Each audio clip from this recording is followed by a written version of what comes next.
Hey everyone, welcome to another vlog, and this video is going to be my least favorite book and video game of 2019, and my favorites.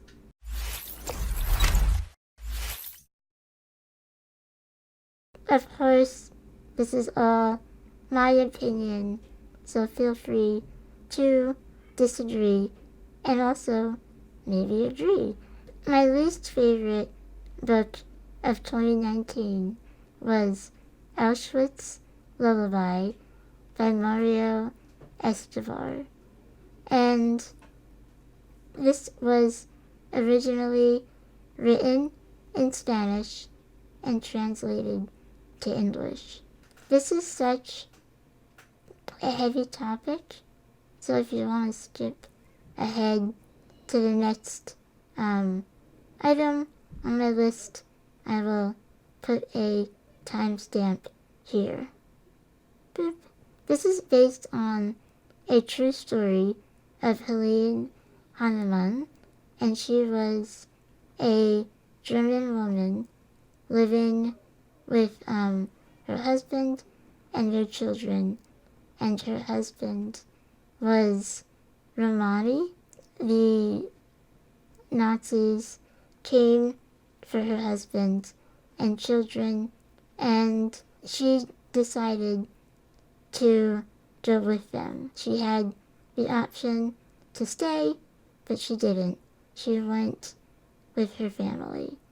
And this is such an important topic, and her story is important, that I feel like the author did a really bad job portraying it. Helene was incredibly brave and strong. Maybe it's the translation, I don't know, but the writing was stiff. It was all telling, like, Helene did this, and then she did this.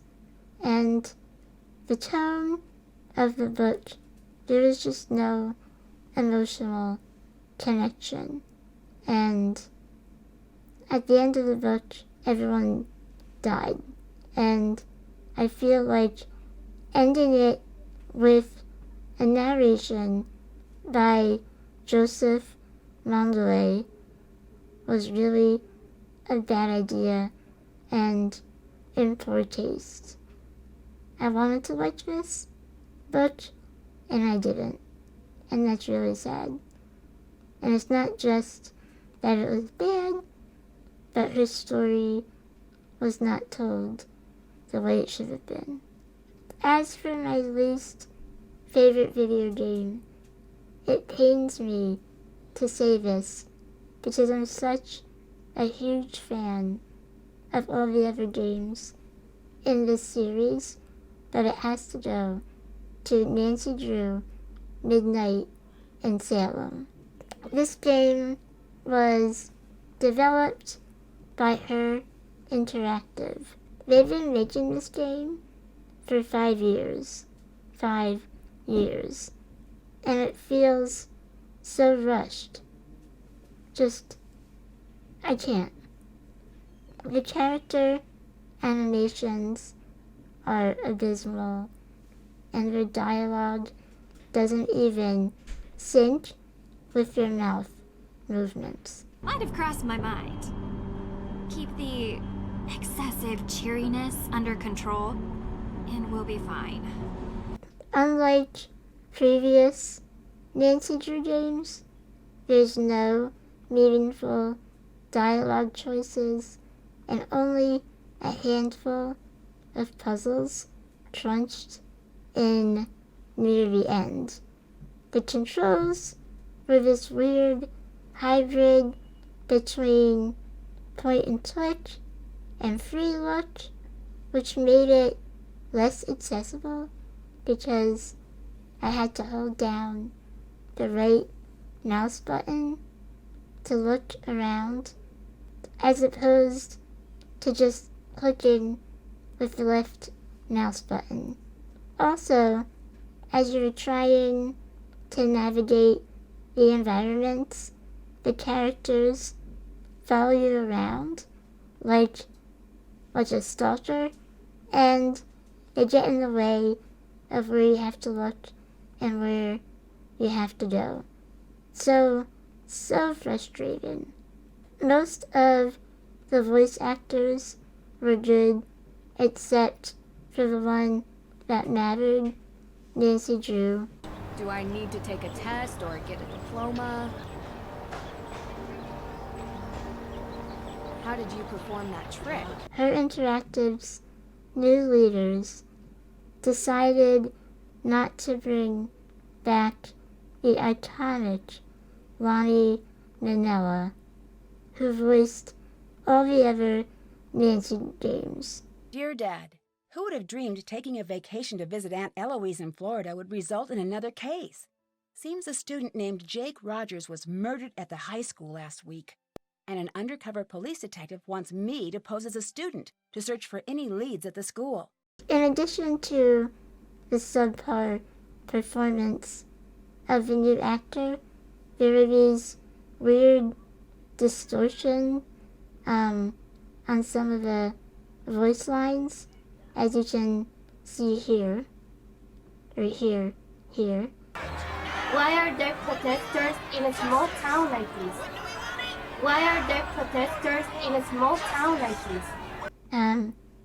As for the story itself, this game was 90% boring dialogue and little in the way of exploring and learning about the setting. Such a disappointment through and through. But at least it made me want to play all the other better games again. And now, on to my favorites of 2019. The best book that I read, and maybe one of the best books that I've read, period, was The Turn of the Key by Ruth Ware. This book is about a woman named Rowan who goes to be a nanny for this family and their 3 children. The house in which she is a nanny is a smart house. So everything is controlled with her phone, and you know from the very beginning that she is now in jail for the death of one of the children. And what made this so good to me is you don't know which one of the children has died, and you don't know if she's guilty or not. All of it is answered eventually, but the whole time you're guessing, and there's so many amazing twists in this book that I did not see coming. And I've told my friends to read this. My mom read it and she loved it, and it's definitely just a master class in suspense. The atmosphere was creepy as hell, which is perfect, and yeah, pick this up if you haven't already. And finally, my favorite game of 2019. My niece is looking at me through the window. She's outside playing in the snow. Hi! Do you hear me? I do hear you. Not you. Abuela, so Daddy and the boy did this. So I was eating snow. Okay. This. Yeah. And Abuela pushed my hands into my face. And I choked on snow. And then Daddy did it. And the same thing happened. Oh my god. I love you. I can't hear you. Okay. My favorite game of 2019 has to be Star Wars Jedi Fallen Order, developed by Respawn Entertainment and published by Electronic Arts. This game, I have to say, was given to me for free as part of a research study. And this is something I would have never picked up on my own, since I'm not the biggest Star Wars fan. But I'm like not against the franchise, but it's not something that ever stuck with me, even when I saw the original trilogy. So I was pleasantly surprised by how much I liked the game and how the story held my interest. The environments and the movements are gorgeous.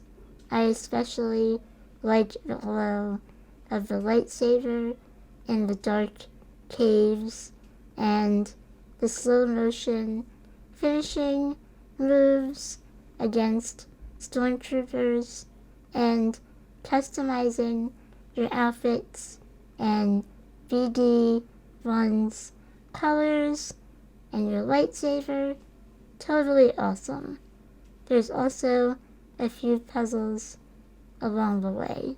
This game reminds me a lot of Uncharted and the new Tomb Raider games.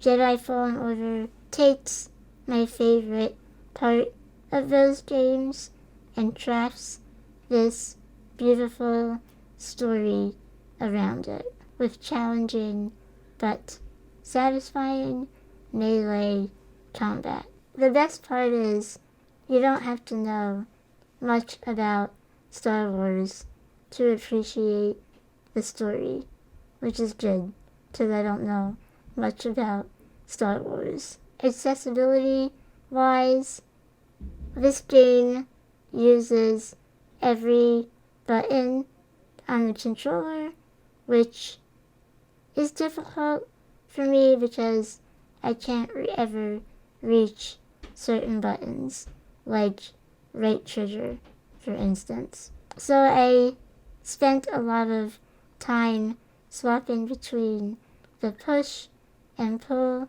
actions, or switching my melee button when my hands got tired.